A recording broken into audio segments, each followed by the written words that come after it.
Hello, I'm Sarah, a 29-year-old woman, and I've just recently gotten divorced. It happened because my husband, or rather ex-husband, was a cheating douchebag. But the way I found out was not the way I thought it would go. There was something good that came out of it, at least. But let me first tell you about how we met. I met Gavin at a bar. He happened to be there for some work-related party. He was the one that approached me, and he pretty much kept me company the entire night. I must admit that I was very insecure about myself, so to get that much attention from a man was nothing short of an ego boost. Anyway, after we met for the first time, we went out on a couple of dates.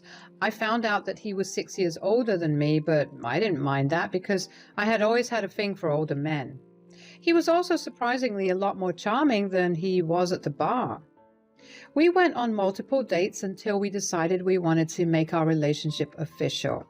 Before I continue, I should tell you that my big dream has always been to own my own place. My parents lived way too far away from me to live with them, and I didn't want to always live on a lease. My parents helped me with half the down payment while I worked my butt off for the other half. Anyways, Gavin and I dated for around 2 years before we decided to tie the knot.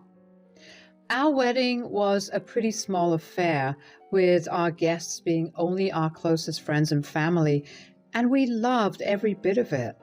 Our relationship thrived after we got married. Never in a million years had I thought that Gavin was thinking of or even capable of cheating on me. Another thing I do want to say is that Gavin's mother, Eleanor, and I had a really good relationship. She always told me that I was like the daughter she never had. Every time I went over, I was pampered senseless by her. It was even more amazing to have her as a mother-in-law because she helped me feel better about the distance I had between my parents. She made me feel like I still had my mom with me.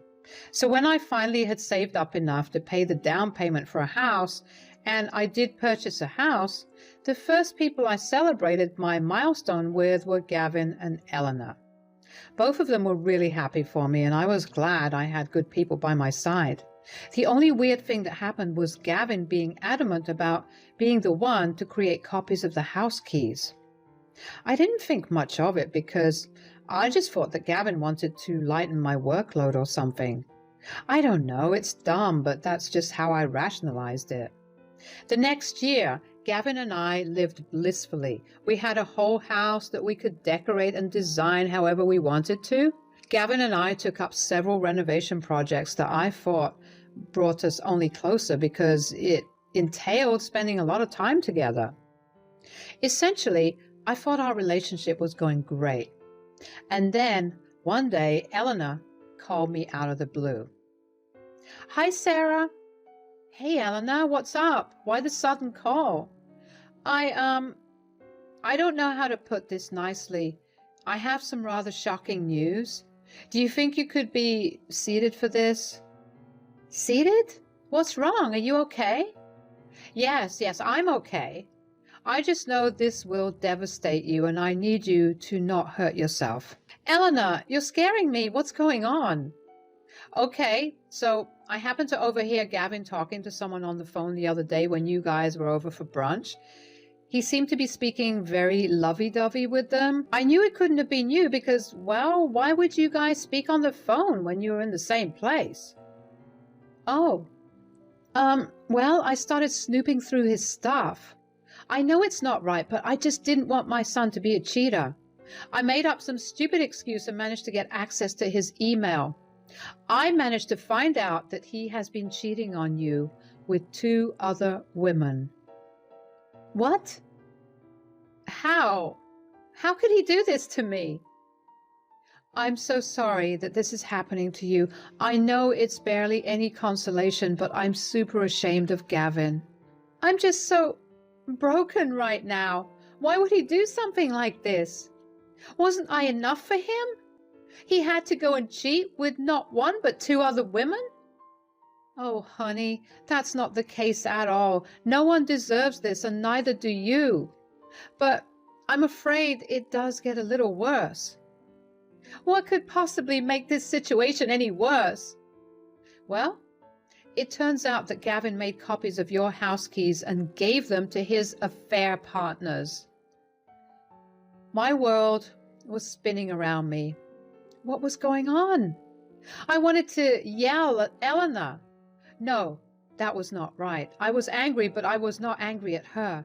I was angry at Gavin for ruining something so perfect and to defile my house in such a manner. I wanted to obliterate him. This was the last thing I had expected from him. He knew how hard I worked to own my own place. How dare he do that to me? A million thoughts raced through my head. I didn't know how to feel because my emotions were a mess too. Nothing was making sense, and in all seriousness, I wanted to talk to Gavin about this and see what he had to say. There was no doubt in my mind that Eleanor was lying to me. Eleanor loved me way too much to do that to me. If anything, it was because she loved me that she was telling me about her cheating son itself. Sarah, darling, are you there? Oh yeah, I'm here. Sorry, I'm just processing everything. I don't know what I have to do or even what I want to do. I'm just so angry and hurt. I may have an idea if you're up to it. Oh, what is it? What if we take a little revenge on Gavin? Then you can divorce him and leave him in the streets for all I care. I love it. I'm fully on board with it. Also, I actually contacted these two girls. Turns out neither of them knew of the other, and they definitely had no idea that he was married too. So that scumbag was cheating on 3 people at once? That's a new low even for him. Yeah. So I was wondering if you'd be okay with letting these girls in on our little revenge plan. You know what? That's perfect. Gavin has a weekend business trip this weekend to the other side of the city. At least I hope it is. I cross-checked with both of them, and neither of them has any plans with him anytime soon. Great.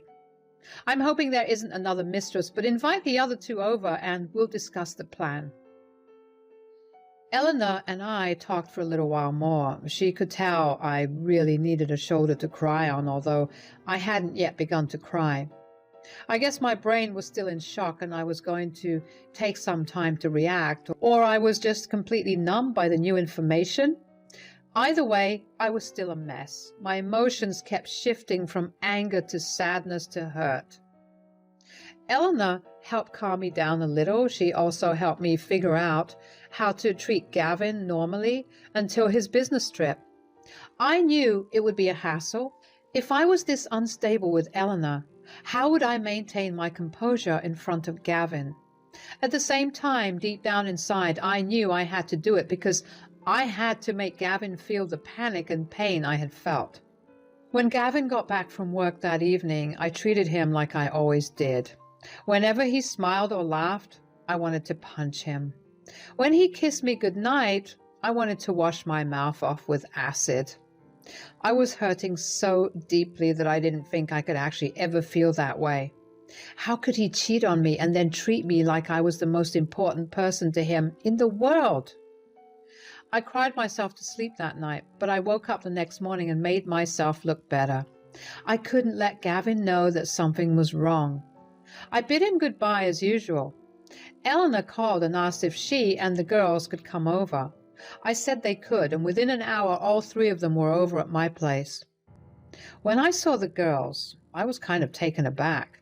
Both of these women were young. One of them looked dangerously young.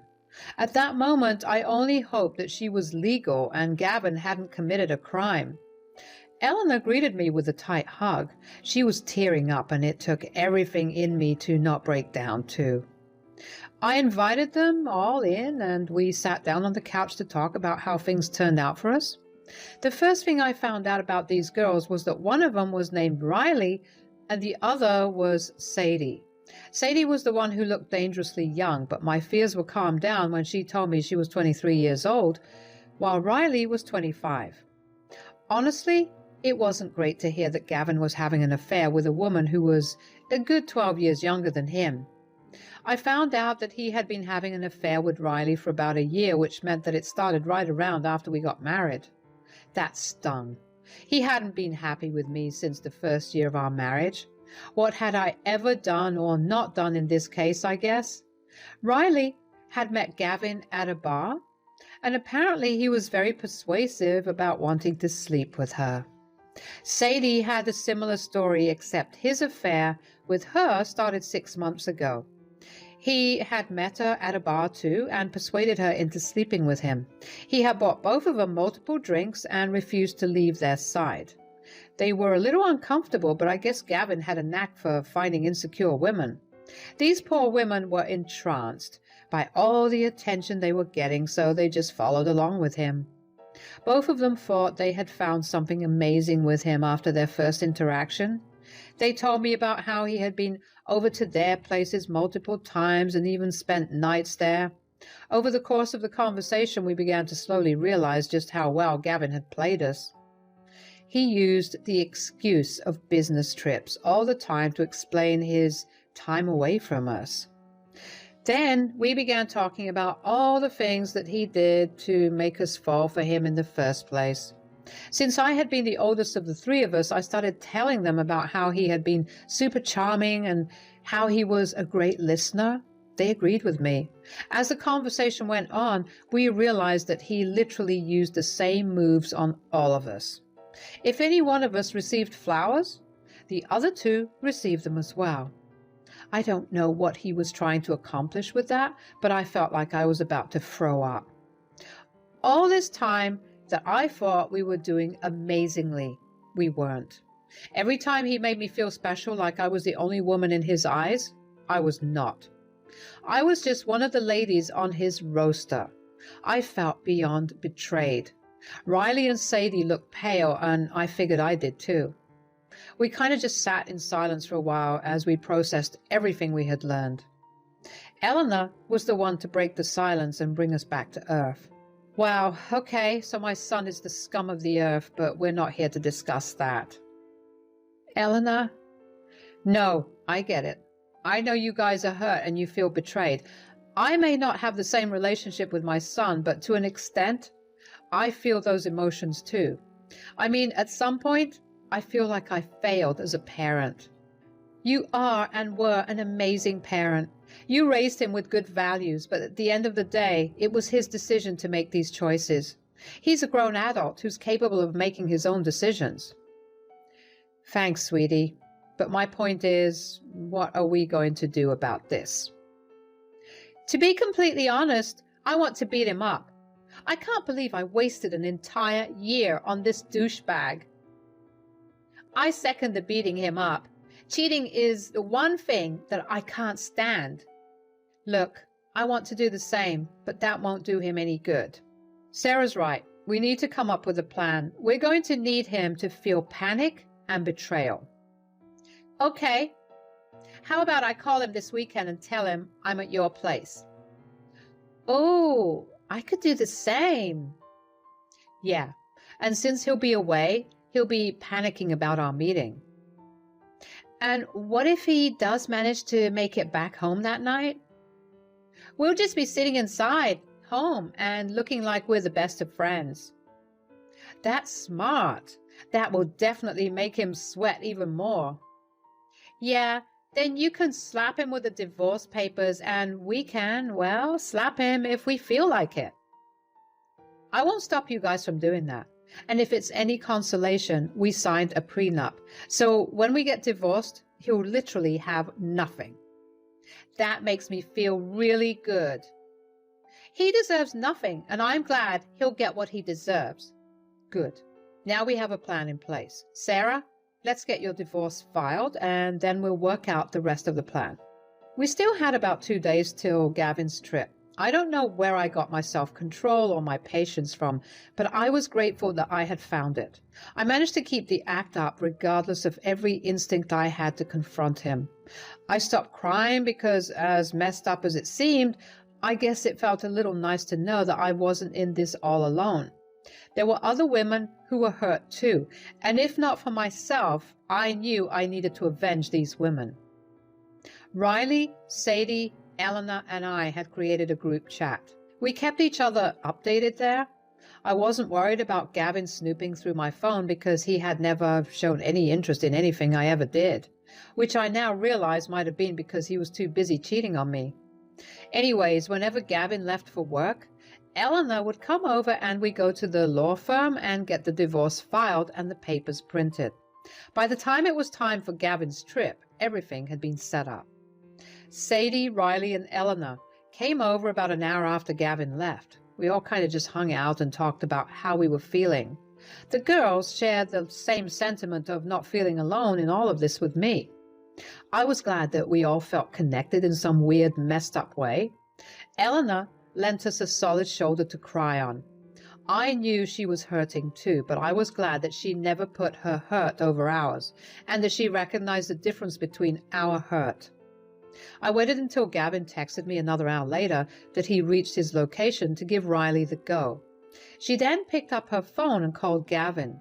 She had the phone on speakerphone. Gavin sounded pleasantly surprised to see her call him. Riley acted all excited and told him that she was coming over in half an hour because she had a surprise for him. Gavin sounded a little frantic. He kept trying to convince her not to go, but Riley was adamant and told him that she would be there before hanging up. Sadie waited about 15 minutes before she called Gavin. Unlike when Riley called, Gavin sounded snappy when he picked up Sadie's call. He asked her what she wanted and she replied that she was 15 minutes away from the house. She told him that she would wait for him inside. If Gavin was just a little frantic before, now he was fully panicking. He once again tried to tell Sadie that he was out of town and asked her not to go there, but Sadie told him she walked long enough and she was tired and she just wanted to rest. She hung up the phone on him before he could get a word in. I have to admit, I felt this huge rush of adrenaline after this. Just the thought of how much Gavin must have been panicking sent a rush of happiness and satisfaction all throughout my body. I couldn't wait to see his face when he got back. Since the big part of our plan was done, we decided to make ourselves some drinks to make what was about to happen even more entertaining. When the drinks began to kick in a little, we all couldn't help but laugh at how stupid Gavin was to give both of them copies of the keys to my house, especially when I literally worked from home. Somehow and somewhere along that time that we waited for Gavin to return, we began to heal a little. We began to see the truth and accept the reality of Gavin, and it felt refreshing. About 2 hours after we had called Gavin, we heard his car pull up in the driveway. By that point, we were pretty tipsy and unable to contain our excitement. Eleanor had been the one who reminded us that we needed to act well. We put on our best sober faces and readied ourselves to face Gavin and tear him down. Gavin quite literally burst through the door. "Babe, Oh, what's going on here?" "Oh, I invited your mom over." "Yeah, that's cool, but what about the other people here?" "Them? These lovely women showed up at my place and they seem to know you, so I invited them in." "You never told me that you had such a pretty wife." "Me either." "Right, maybe it's time you leave." "Don't be rude, Gavin. I taught you better. Besides, we were having a girls' night. Why are you here?" "Yeah, why are you here? I thought you were away on a business trip." "A business trip? Is that why you couldn't spend time with me this weekend, even though we always spend time together every third weekend?" "Oh my God, he does that with you too." "Me too." "Look, guys, no, don't want to hear anything. I just want you out of my house." That's when I saw Gavin cry for the first time. He began crying and begging me not to leave him. The sight of him sobbing surprisingly did not make me feel any sympathy. It only made me feel even more disgusted. I didn't say anything much to him. I just got up and handed him the divorce papers. Gavin was a mess. He turned to his mother, but Eleanor just looked away.